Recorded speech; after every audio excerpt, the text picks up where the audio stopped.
When we look at the reading we just heard, Exodus chapter 32, verses 1 to 14, it's important to understand its context. The people of Israel have received the covenant. They've received the law. They have been led through the wilderness by the cloud, the pillar of fire at night and the cloud during the day. From God's hand in the midst of fear and suffering and brokenness, they have received the manna and the quail, the bread and the meat, miraculously, perhaps. Well, all of that is true. While they've been delivered from slavery in Egypt and led by God toward the promised land, they have also complained right from the very start. This passage is in a way a summary of God's relationship with Israel, but not just with Israel, also with the church, because I don't think we're really that much different to the people of Israel, both in the blessing we have received and in the way that we are sometimes a little bit less than grateful for it. The passage is really broken up into two parts. The first part is a passage of warning. At the heart of this warning is idolatry. And what happens when we worship something or someone other than God? When we place something else, especially something we have made or achieved for ourselves, at the centre for us as individuals or as a church. Perhaps, like the people of Israel, we want God on our terms, God domesticated on a piece of string. We want, when we go out to park somewhere and pray for a parking space out in the street, for God to give us a parking space. We want it to be about us. I've got nothing against you praying for parking spaces. You just have to expect, though, that sometimes, because the universe doesn't surround you, that God might say no. The people of Israel didn't want the inconvenient one who had caused them so much trouble in Egypt and now in the wilderness, etc., etc. We want the God of deals. God, if I do this, do that for me. If I sacrifice this, if I give this, if I do that, then I want you to do this. Faced with this desire, this hunger for people, for this different sort of God to the God that had led them out of captivity, Aaron caves in. He gives in to the desires of the people. As individuals, like the people of Israel in this story, we want success. We want the cars, we want the style of things that we see on television. We want it all, and we want it now. Here in the story, even worship is turned on its head. And I think in some ways this is the greatest danger in idolatry. You see, we want to worship not God who has been revealed to us, but God on our own terms. It's all about our feelings or our good works.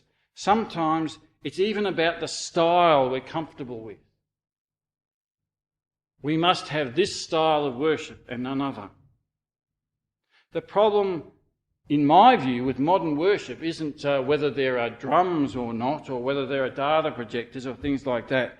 I think that the problem with much of what we see in many modern churches is that at the heart of their worship is not God who loves them, but their love for God.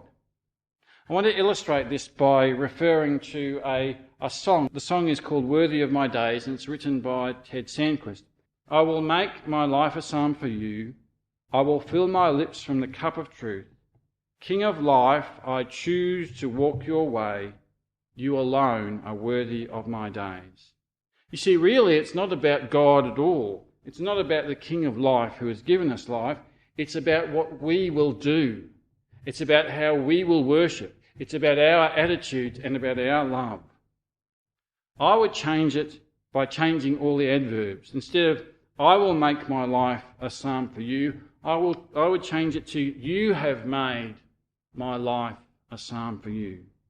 Instead of, I will fill my lips from the cup of truth, I would change it to, you have filled my lips from the cup of truth. Instead of King of Life, I choose to walk your way, I would change it to King of Life, you chose to walk my way. Thinking of Christ coming to be one of us, believing as I do that he's the eternal Son of God, that God has come to us, is with us. Not that we have chosen to walk God's way, but that God has chosen to walk in our way. And then I would still finish it, because it's still true, with those words, you alone are worthy of my days. We turn everything into being about our love and our sacrifice and our worship. Instead, it should be about God's love for us and God's sacrifice and God's giving. And our worship should be a reflection, a thanksgiving for all that God has done. So even in our worship, we find ourselves placing our love ahead of God's love, our response ahead of God's forgiveness. So this is a passage of warning in verses 1 to 6, or perhaps 1 to 7. But there's more than this. It's a passage of judgment, yes, but it's also a passage of mercy and forgiveness. God, not surprisingly, is angry with the people for making this golden calf, for abandoning him after all that he has done. And he says to Moses, I will destroy your people and I will make of you a great nation, but this people I will destroy. And at this point, Moses does a remarkable thing. He says to God, turn from your fierce wrath. Change your mind. In fact, what he says when he says that in verse 12 is he uses the strongest term possible in the Old Testament to say to God, God, you repent. You turn from your ways. You change your mind. Do not do this. And the amazing and remarkable thing is that that's exactly what God does. God doesn't destroy the people, though they have placed themselves at the centre and rejected God, though they have gone, made an idol and worshipped it, in effect worshipping their own desires. God has instead chosen not to destroy them when Moses tells God to change his mind. Why does God do this? On what grounds? Well, it's because of God's acts of loving kindness of the past. It's because of God's promise to stand by this people that he had already called. It's because of all that God had already done, beginning with Abraham and Noah and right through the history. All that God had done, Moses appeals to. The supreme sign of this love of God setting aside his anger at our injustice towards him, our abandonment of him, our worship of ourselves instead of our worship of him, and our hurting in the process, our neighbours instead of loving them as we are called to do. The ultimate sign of God setting that requirement that God must feel, that anger, that hurt perhaps, if you don't like the term anger applied to God, the hurt that God must feel, that we abandon God and that we hurt our neighbours, is Jesus and the cross. Well, here God says, I love you despite the pain. I love you and I identify with you even in this terrible brokenness.